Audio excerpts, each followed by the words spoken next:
saw our bloodline, Mother. Written across time. Welcome back, everyone. It's Charlie. This will be my full Dune Prophecy Episode 4 video. There are a whole bunch of Easter eggs and references, a lot more references and deep cuts from the lore, like the face dancers. So we'll explain what's going on with that. There have been a lot of theories about what's going on with Desmond Hart, Travis Fimmel's character. I think we got a bunch of clues during this episode. If you're brand new to the channel, be sure to subscribe to get all the episodes. But the title was Twice Born, a reference to the line from the prophecy the Bene Gesserit and specifically Valia thinking the twice-born person refers to is Desmond Hart. But in fact, they reveal in this episode it's actually meant to be Lila's character because she was twice born in Spice. Couple big reveals of what's going on with that storyline. There's also the reference to the blue eyes staring back at them from space, like the blue Spice eyes staring back at them. That's also a reference to the larger Kwisatz Haderach prophecy, Paul Atreides, and really it's ultimately about Leto Atreides II. Giant half-sandworms staring back at them from 10,000 years plus in the future. There are a lot of lines in the episode that are references to book things as well as things from the original movie. But at least short term, they mostly want it to be a direct reference to what's happening with Lila's character because she comes out of that spice box. The actual opening scene starts with the sound of the thumper calling a sandworm with the sister waking up just as the worm approaches, and it's meant to foreshadow all the different visions that they're having, which are meant to be references to the reckoning and what really happened to Sister Dorothea being killed by Valia, because the sister basically witnesses herself killing herself near the same pool in the same way that Dorothea did. All the different sisters start to have similar visions, and I think they're trying to tie this to what's happening with Lila, and it might be the case that Lila is helping send them visions from where she is inside the spice box. The whole idea that the reckoning might have something to do with Dorothea sort of reaching from beyond the grave, so to speak, using what's happening with Lila right now, because we find out that the sister that had that vision of her killing herself like Dorothea did is actually part of a faction who believes what Dorothea did against Valia. So the whole idea is that there's a growing faction inside the Bene Gesserit that might be working against them and against what would potentially be the Kwisatz Haderach breeding program too. But one of the downfalls of subplots like that during a series like this that takes place before the movies is that we have seen the movies so we know how things play out, meaning that the Kwisatz Haderach breeding program survives 10,000 years plus into the future, meaning that this other faction of girls is not successful in getting rid of all that. So either something's going to happen to turn them to Valia's line of thinking to be more loyal to Valia in this program, or they're going to have to be killed off by the end of the series. The other part of this, too, is that the actual reckoning, like I've mentioned this before, but the actual reckoning is the reckoning that's brought on by Leto II when he becomes God Emperor 10,000 years plus in the future and starts going after the Bene Gesserit. One of the hallmarks of any big fantasy or sci-fi based series that gets really deep into prophecies is that pretty much every character on every series, doesn't matter if it's Game of Thrones or House of the Dragon or any other non-fantasy like sci-fi based series, everybody typically misinterprets a prophecy to their eventual downfall. Also kind of relevant in this episode because we have Robert Baratheon back as the current Baron Harkonnen of the family, revealing because he's still wearing the Ring of the Baron at the end of his hand as he dies at the end of the episode. Even though they've been calling Harrow the Baron so far, it sounds like he's just been using the title in name only in managing the family day to day because his grand uncle, Valia's uncle, is the current Baron still, even in his infirm state. But again, this whole prophecy, the fact that they keep referencing the blue eyes staring back at them all from space, they all have the exact same vision. It's meant to be Leto Atreides II's eyes staring back at them from the future. There's actually a line about them seeing that in the first movie, meaning that over the next 10,000 years, the Bene Gesserit sisters keep seeing those blue eyes over and over. Try looking into that place where you dare not look. You'll find me there staring back at you. There have been a lot of theories about how this actually works because the Kwisatz Haderach has command over space and time technically. The idea that maybe Leto II is trying to influence the past by causing the Bene Gesserit to kill themselves before their order grows, like go back to the source and cut them off at the past, but I don't think it works exactly that way. The episode then starts with Harrow, Harkonnen, and Valia staring at a wall carving in their apartments in the capital, depicting their family home on Lankvale. That's why it's all white with the whale carcass to depict the frozen landscape. And I think they're using it in this scene to sort of contrast how far they've come in this relatively small amount of time. Like, their family has slowly done better for itself, but also to connect back with Valia's declaration during the flashbacks in her mission to reverse the fortune of House Harkonnen, because they keep referencing the portrait of her brother Griffin who died, which was basically the beginning of that. So it's kind of like the carving here is starting to give her low-grade PTSD flashbacks. They share a meal together, and it's meant to be a callback to the meal that they shared in the flashbacks last week. That's also why her dead brother's portrait hangs above the table while they're having it, like he's watching her from beyond the grave. The statue next to it is also probably one of his statues too. She and her uncle, played by Mark Addy from Game of Thrones, like I said, trade barbs. Given the way they parted in the flashbacks, it seemed like he just kept on despising her over all these years, for them also then killing all the Atreides. Like, if he didn't like her before, it was after the death of all those Atreides that he really started hating her. Because even though it was Tula who killed all the Atreides, pretty much her entire family believed that Tula only did it on Valia's orders. So everyone's blaming Valia for this family rivalry between Atreides and House Harkonnen, which will also play into probably the reveal with Desmond Hart in the finale too. Because now she has a convenient blood sample that Desmond left for her on purpose, like he wanted her to take that blood sample to test against the genetic archive and find out who he really is. We'll get to that in a second. I've talked about this in previous videos, but I think there's more evidence for some of my theories in previous videos. Harrow brings up the issue of the Richese boy dying and believing that it was murder, sort of setting the subplot for this episode. The whole idea that they're going to try and use that to try and get rid of Desmond in front of the Landsraad. They make a couple of jokes about having been denied the Bene Gesserit Truthsayer all these years. I think the idea here is that Valia withheld one from them, at first at least, because them not having one played into her long-term plan for the family, and it benefited the plan more for them to not have a Truthsayer. Now, because of recent circumstances and her being kicked out of the royal court, she claims she's changed her mind and is going to become the family's Truthsayer herself, because she is a Harkonnen. And because she's the Reverend Mother, that would be like the highest honor you could bestow on a great house, to have the great Mother Superior of the Bene Gesserit be your own personal Truthsayer. Notice she starts to hear the whispers of her Harkonnen female ancestors whispering that she's not wanted here, she doesn't belong, all the kinds of negative things about her family that she felt in the flashbacks, that her mother, her own mother, was also telling her, like, you are not welcome here, get out. Her whole plan here is for Harrow to join the Landsraad, representing the house, giving them a big jump up in their station just alone in being part of the Landsraad. And even though they've only briefly got into this in the previous movies, but the Landsraad is a collection of the most powerful houses in the known universe who rule and manage the larger economic and political affairs. It's sort of like a House of Lords in Parliament if they were even more powerful in the British government. The Emperor is technically ruler of the universe, but he only serves at the pleasure of the other great houses. For example, the Emperor didn't have enough of his own military strength within House Corrino itself to fortify Arrakis against piracy at the beginning of the series. He needed the military and economic support of the other great houses to function. So the whole idea is that he's constantly worried about them voting to overthrow him anytime they want if they were to band together. But here's the other part of that, where the other shoe drops, because it's sort of a Game of Thrones type of scenario between all the great houses, where every great house is really only working to their own best interests. Most are plotting against the others at any given time. With the idea that the Bene Gesserit are trying to manipulate all of them at the same time to keep everyone in the universe in check. All the great houses, all the great forces, all in check. It's part of the way they exert control over the universe. So really the idea is the Emperor only has as much power as the great houses want him to have, and as much as the Bene Gesserit want them to think that the Emperor has, or should have. Because the idea is the Bene Gesserit are the ones that are really controlling the great houses, making them think what they want them to think. So if the Bene Gesserit want the Emperor to be in a strong position, they'll just cause the other great houses to feel like the Emperor is in a great position. Theodosia uses her truth-saying ability on Harrow to confirm a lot of suspicions, like he basically feels like nobody cares about House Harkonnen inside the Landsraad, everybody thinks that he's a joke, and they want to turn that around. Then the princess continues to try and find out more about Kasha's death, Sherlock style, Desmond now being treated like a welcome advisor for the Emperor. The Queen also loves him because he got rid of the Bene Gesserit for her, so she started to try and use him as her dog of war to get rid of all the stuff that she doesn't like. So the Queen is happy to give Desmond as much access and power within the royal family as he needs.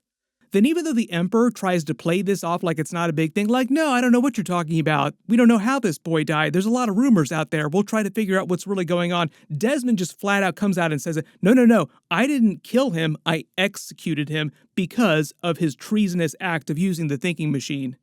I wonder what he's going to do when he finds out, or maybe he already knows that the Bene Gesserit are using a giant thinking machine, which is way more dangerous than a small toy gecko. Also notice the architecture around their table makes it seem like they're eating breakfast inside the carcass of a giant whale or some huge sea creature. I think that's meant to be a sly metaphor about Desmond talking about being consumed by the sandworm and surviving. But it's not meant to be the actual bones of a sandworm itself. This is more like an actual sea creature. Tula hears the whispers of her Harkonnen ancestors. It's the same ancestors that Valia hears when she hears the voices because they come from the same line, saying that she's failing to do her part. Part of what you ask, it probably has something to do with what Valia is doing for the ascendancy of House Harkonnen. The whole idea is that when they gain access to all the memories of their female ancestors, all the Harkonnen female ancestors were not part of the Bene Gesserit because these two, like Valia and Tula, are the first members of their family to join the Bene Gesserit. They're the first members of their family to also be involved with the Kwisatz Haderach breeding program, so all their female ancestors before them wouldn't be concerned with that stuff. They'd really only be concerned with what's going on within House Harkonnen itself and its position in the universe. Then we get this very conspiratorial sister asking about Mother Dorothea's death. They're trying to seed this whole subplot that they might rebel against the Order itself. But like I said earlier in the video, we know how things will ultimately play out long term for the Sisterhood. So I don't think we need to worry too much about what this sister and her faction is doing. Notice though she gets caught trying to use her truth sense on Tula. Tula's probably skilled enough that that wouldn't work on her, like she'd be able to counteract it. The whole idea is the truth sense only tells you whether someone believes they're telling the truth or not. So all Tula or anyone else would have to do is just believe the lie that they're telling someone else, and the truth saying wouldn't really do anything for them. Then we see the houses of the Landsraad meet. I don't think we've actually seen this in a live-action Dune production before. Another shot of the Space and Guild Navigator ship ferrying all of them to the capital. They only name a couple of the great houses out loud, but it's a couple houses that they haven't referenced out loud in Dune projects before. Houses Yasu, Hegel, Banbala, Vernius, and Yaufirx. Looking at the actual assembly here, like the actual Parliament of the Landsraad, there's way more members than that, so they just name a couple of them out loud. For example, the Atreides would also be on the Landsraad. Notice though that all the great houses have their own member of the Bene Gesserit. It's just a reminder that they've infiltrated all the great houses and have slowly been bending them to their wills so that the Order is able to pull the strings on the universe.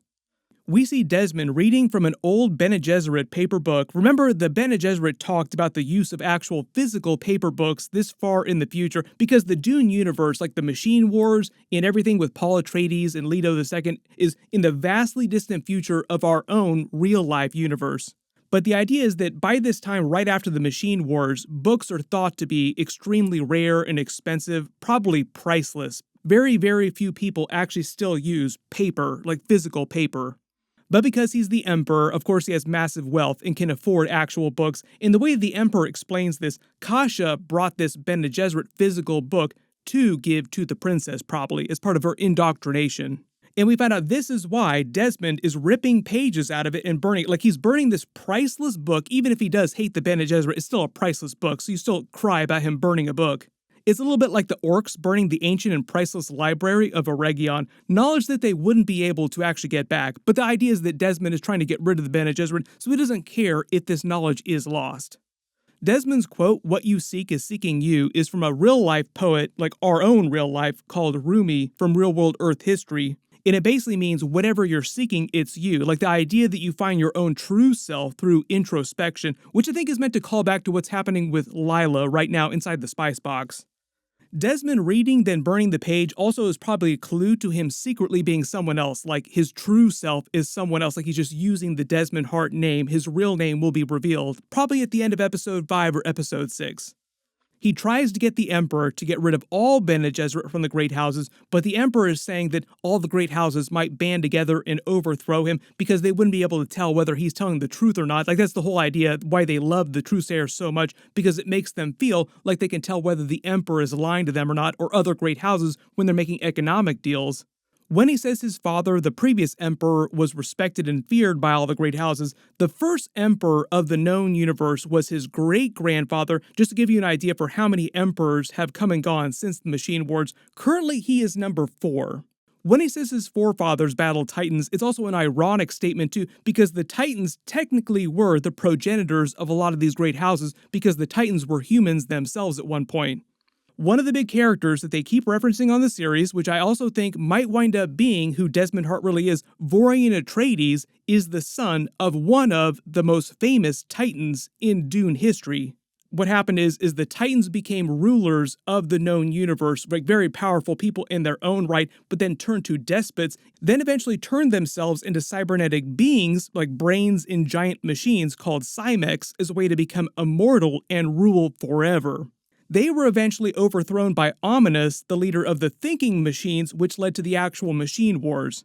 But the idea is that Vorian Atreides, like a big part of the human resistance in the Butlerian Jihad, was actually the son of one of the most famous Titans. Desmond plays on the Emperor's desire for a legacy to allow him to get rid of the Bene Gesserit, which we see later in the episode when he uses his telekinetic burning ability to go after all the different people who are dealing in the thinking machines, the one leader of the Great House and all the rebels who are going to try and use that mobile bomb from Ix. This is why they end the scene with the camera focusing on the page burning, because he uses burning ability to do that. Then they set up the idea of the Ixians and this thinking machine mobile bomb, with the Atreides in the resistance group getting the actual bomb itself. They plan to set this off inside the Lost Rod, so theoretically it would kill the Emperor and a number of the Great Houses too. But the big deep cut here is that they get the bomb from an Ixian. The reason why they're important is because the Ixians were known for their very advanced technology beyond most of the rest of the universe, which at least later in the timeline didn't rely on the same thinking machines. But in this episode, they claim that this particular machine is a thinking machine. So like the Ixians, at least at this point in history, are still using thinking machine technology, basically artificial intelligence. The whole idea is that after the Machine Wars, the universe voted to never use thinking machines again and set a lot of their existing science a long ways back because they had to find ways around the lack of use of artificial intelligence. Like, how do we get around the galaxy? How do we just continue to function as a society without these advanced machines that we can't use anymore? That's when they found out that they could use spice, so the Spacing Guild navigators rose up ways to work around that, getting around the galaxy, the use of mentats, which are like human computers basically. But while that was going on, the Ixians still tried to pursue more advanced technology and more technological ways around their problems, around the use of spice. They're the ones way later in the timeline, after the time of Leto II, who develop ships that can travel around the universe without the use of spice and guild navigators. The whole idea being is the Ixians are trying to break the dependency that the universe has on spice to function. Valia then, in a moment of weakness, starts to record a note to Tula saying that she should come offer moral support, basically help her, until she destroys it, deciding against it. She kills the spider with a well-placed knife throw, showing that she still has some physical skills. She was planning on killing the Atreides before he actually was able to set off his thinking machine bomb too. Hopefully it was going to give them a big win, but obviously Desmond pulls the rug out from under them. There are a couple different scenes we see across the capital where a great house at a bar is getting a thinking machine to sort of set up the later plot in the episode because he's the one that gets burned by Desmond. Valia uses the Bene Gesserit then to start sowing seeds of doubt against the Emperor and Desmond with a couple different great houses. They're basically seeding the idea that the great houses use House Harkonnen as a tool to accuse the Emperor and start this whole line of inquiry because they don't want to stick their necks out. So it's Valia's way of getting House Harkonnen named to the Lost Rod because they're trying to use them against the Emperor. Notice here the book that Valia is reading was also meant to be another copy of the same book that Desmond was burning. They had this scene of all of Tula's Bene Gesserit doing spice drugs together, going on a collective trip, having the same LSD nightmare visions of the prophecy. The circle they're drawing is meant to be the mouth of a sandworm they discover, but the sisters all have all kinds of different visions, some of them being how Dorothea died, one is an actual sandworm from the exterior, one is the eyes sewn shut, one is meant to be Lila in that box. Then there's all the eyes in black, meant to be the blue eyes, which I still think are meant to be Leto II's eyes. Back at the Capitol, the Queen gives Desmond all the files on the people suspected of trafficking in thinking machines with the hopes that he's going to take care of them using the Sardaukar, which he basically winds up doing. She also reveals that she's been playing her own four-dimensional game of chess to get rid of the Bene Gesserit by leaking the truth about the Racheze boy being killed on the Emperor's orders to force his hand to basically use Desmond to help get rid of them. Like, it's all part of this long plan that she's been executing. Desmond just came along and she's like, you know what, I can use him to finish this plan. Then the princess shows up at that bar looking for the Atreides, and it seemed like she was just randomly here looking for him, not investigating him because she thought he was sus or anything like that. She wasn't thinking about the rebellion. But the way they play the scene, she makes it sound like she's amenable to the idea of their rebellion, so like the Atreides is going to bring her in on their idea. Which is also the reason why she accuses her father in front of the Landsraad later in the episode. Then we find out this particular Atreides father was Oscar Tully from the flashbacks, the one that young Tula spared all those years ago when she massacred the Atreides family. Oscar Tully reaching from beyond the grave. Presumably, after this happened, he became Duke, then had multiple sons. I don't think this particular Atreides is meant to be the current heir, like he has some older brother who stays with House Atreides. They'd also be on the Landsraad too, so this is a big reminder that them using the bomb on the Landsraad might potentially be killing some of his own family. Later in the episode, we find out things don't end that way because Desmond winds up finding their thinking machine bomb and destroying it before it can go off. I think this is also to help keep the show in canon, because we need more Atreides to survive 10,000 years into the future so we can get Paul Atreides and then Leto II. We can't be messing with the timeline too much on this show. Also one of the big downfalls of a lot of prequel shows. Then Valia sets up the whole face dancer reveal with Theodosia and the reason why she really brought her to the Capitol because of her quote-unquote unique talent as a face dancer. This is also a big thing from the lore. I don't think we've actually seen face dancers on screen before. There have been references to them in the Dune movies, but I don't think we've seen a lot of them in the story, at least on screen before. The way they explain her ability and show it at the end of the episode is more of like a biological skill she has, where she's basically snapping all the bones. It's a very painful process, they explain, where she's basically destroying her face and then rearranging all of her bones. So part of the reason why she doesn't want to do it, at least at first here, again, is because it's so painful. There have been a lot of face dancer theories about who Desmond Hart really is, Travis Fimmel's character, but I think the fact that Theodosia is the big face dancer reveal means that Desmond is not a face dancer. Then later back at the Bene Gesserit, when Tula says no one could see beyond this moment and shows the blue eyes in space staring back at everyone that all the sisters saw, that's a direct reference to the Dune books and the Dune movies, where they say that all Bene Gesserit, over the 10,000-year course, at all points, none of them were able to look past this particular moment, these eyes staring back at them. But they think that the Kwisatz Haderach, when he eventually comes, will be able to, not knowing that Paul is going to show up real soon. But the real irony being is that it's actually the Kwisatz Haderach staring back at them from the future, and it's Leto II's eyes, not Paul's eyes. So it's a bit like a self-fulfilling prophecy where the Bene Gesserit see these eyes staring back at them and they're like, why don't we create a being who's so powerful he can see beyond this moment and tell us what's going on with this and help us avoid any potential calamity, and they inadvertently wind up creating those blue eyes staring back at them. When she says fear is the last thing they should be spreading, fear is what killed Kasha, it's another reference to the line from the books in the first movie, fear is the mind killer. Fear is the mind killer. Fear is the little death that brings obliteration. Later when the princess is talking to her brother saying the Emperor's Bashar is a monster, that's the Sardaukar rank of a colonel. She's talking about what Desmond is doing using the Sardaukar, going after all the thinking machines. Notice that the blue alcohol that he's swilling is meant to be spice-based, that's why it's blue. Spice is basically used in everything, all different manners of things, not just drugs or special things the Fremens do or the water of life or anything like that. It is literally used in almost everything, not everything, but almost everything in galactic society. That is why they're doing all the spice drugs throughout the episode. It's even used in the medicine that the older Baron Harkonnen, also Robert Baratheon, is using, or tries to use at the end of the episode until Valia stops him so that he dies.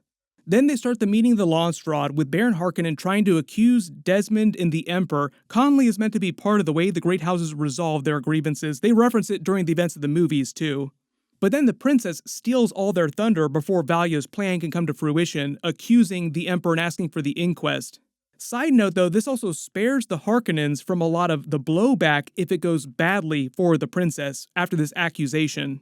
The whole goal for the Harkonnens is to make it onto the Landsraad, so that's already a huge upgrade in the galactic society for their house. So the fact that they're spared from being the person who actually winds up accusing the Emperor of anything is actually a huge win for them, even though it doesn't seem that way in the episode. Technically, their house can make out okay no matter what happens for the rest of the series now. Desmond then responds to the princess's accusations by bringing out the rebels who got the thinking machine's bomb and uses it to go after the Bene Gesserit in full view of everyone. The Leviathan that he speaks of, who rises from the sand, like his big speecher, who has got the antidote for this whole situation, is a metaphor for Shai-Hulud, the Great Worm. He admits to everything, playing it like it was an actual execution, taking a real hard line, showing them how the rebels would have killed them with the thinking machine bomb in trying to turn them all to the Emperor, like use it to the Emperor's advantage here. Notice he also says no exceptions directly to the Duke or the Baron here, to the great house that we saw messing with the thinking machine in the bar just a little while ago.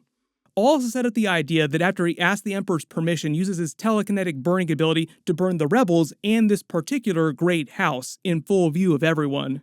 Couple real important things that they focus on while this is happening too. Notice when he starts burning everyone, he makes the hissing sound, then you start to hear the same ringing in his head again, and the camera transitions to Desmond's memories through his eyes as he sees the sandworm consuming him, or remembers the sandworm consuming him. He then sees the same blue eyes staring back at him that all the Bene Gesserit had been seeing this whole time, probably Leto II's eyes. And notice using the ability causes him to bleed all over his body, creating all the scars that you see later in the episode, so it hurts him each time he uses the ability. They also use this scene so that he can conveniently leave the blood sample for Valia to test. I think he did this on purpose though, because it's very obvious, like he places his bloody hand right next to Valia, like right in front of her, like please take my blood. With her saying that Tula is going to test the blood against the genetic archive and find out who Desmond really is, I think we'll find out that he is a really important character from the lore. My biggest theory right now is probably Vorian Atreides, just because it pays off Valia's arc way better, because they've referenced him so many times in the series. He's so critical to what's happening on the series right now, like the actual feud storyline between the Atreides and the Harkonnens in the Machine Wars. And it also lines up with some of Vorian's story in the book that they're adapting for this Dune Sisterhood. So early theory is they'll finally reveal for real who he is like the end of episode 5 right before the finale. Everybody post all your theories in the comments below. Do you think he's Vorian Atreides, or do you think he's going to be somebody else? I also think the reason why they're showing you all of Desmond's scars here is so probably you can tell who is who when the face dancer maybe tries to impersonate him in the finale. Like the face dancer won't know about the scars and thus won't recreate the scars. We found out about that growing faction who's more loyal to Dorothea inside that cone of silence is the same sister who had the visions of how Dorothea died. When she starts speaking of judgment, the whole judgment is for probably Leto II becoming God Emperor of the universe and trying to wipe out the Bene Gesserit. Tula then confirms what they were setting up early in the episode, that Lila is supposed to be the short-term person who was twice born in Spice, key to this particular reckoning. Not the ultimate reckoning, because that's really Leto II, but at least short-term, she's meant to be the person who was born twice because she was reborn in Spice. She was actually temporarily dead for just like a little while. She has the vision of that usurper sister trying to keep their secret. Notice she doesn't use the voice like Valia did, like she just slits her throat the same way that Dorothea had her throat slit. She has a PTSD flashback to killing the Atreides when she does it, then a vision of the coming sandworm, realizing that it was all a vision in her head, and then seeing that Lila has emerged with the blue spice eyes now. They'll probably address it next week too, but Tula seems like she's coming back to her senses. She'll notice there's a giant thinking machine all around her, like what is going on here? As the camera pans out, you actually see all these lines rising up from the floor. That's meant to be the actual genetic lines that the thinking machine is tracking. All part of their Kwisatz Haderach breeding program. Valia then has it out with her uncle, Robert Baratheon. Them referencing the Atreides Harkonnen blood feud from the Machine Wars also makes it sound like they will reveal Desmond Hart is Vorian Atreides to pay off this at the end of the series. Now, even though the feud we know will continue on 10,000 years later in the future, we're talking about paying off Valia's particular arc right now against Vorian Atreides because she really wants to kill Vorian Atreides for the death of her brother. Then the way they explain how this scene plays out, while she's arguing with her uncle, she eventually comes to the decision, what if I withheld this medicine from him? And it's spice-based medicine, just watching him slowly die in agonizing pain. So R.I.P. Robert Baratheon, at least he wasn't taken out by a boar this time. But it is pretty cold, like she just watched him slowly die, and it was meant to be very, very painful for him. Zoom in and enhance on his finger, notice how the camera lingers on the Baron's ring, confirming my theory that he is technically still the actual Baron of House Harkonnen, meaning that now Harrow is going to become the official Baron, and it seems like Valia has a much better chance of actually controlling him. Then if it wasn't clear, she's not having a hallucination of her brother Griffin. It's actually Theodosia using her ability as a face dancer to make herself look like Griffin, giving her sort of an emotional payoff, like an emotional release here, because she is happy to see her brother, even though Valia understands this whole time that she's not seeing her brother, she's actually seeing Theodosia. So the whole conversation is meant to operate on two different levels. All the talk of pushing them too far, making sacrifices, is meant to be her kind of speaking from beyond the grave to her brother, but also in the moment she's speaking to Theodosia about pushing her to use her face dancer ability to help them complete their task in the capital. They explain the reason why Theodosia agrees to use her face dancer ability now, whereas she didn't want to before, is because she's seen the depths of Valia's commitment and all the trauma, the pain she's worked through to try and achieve all this. So she's inspired by that, say, okay, fine, I will help you, I will use this skill.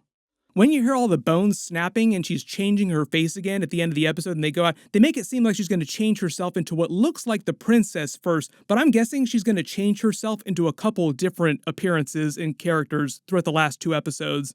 But there's a bunch of big Easter eggs and references through the episode. If there's any you spotted that I didn't talk about in the video, just write them below in the comments. It was cool to see the face dancing ability actually active on screen. My full episode 5 video will post next week after it releases. Remember, there's only 6 episodes total in the series, so we only have 2 episodes left. There's a bunch of other stuff happening this week too. My Skeleton Crew episode 3 video, DC's Creature Commandos, which is basically like the birth of James Gunn's DC universe. There's already been a real big David Cornswet Superman cameo scene in it. Like, we're getting a whole bunch of big DC characters. Be sure to enable alerts for my channel so you don't miss any of that stuff. Everyone click here for all my Skeleton Crew episodes, and click here for all my Dune episodes. Thank you so much for watching, and I'll see you guys in the next one.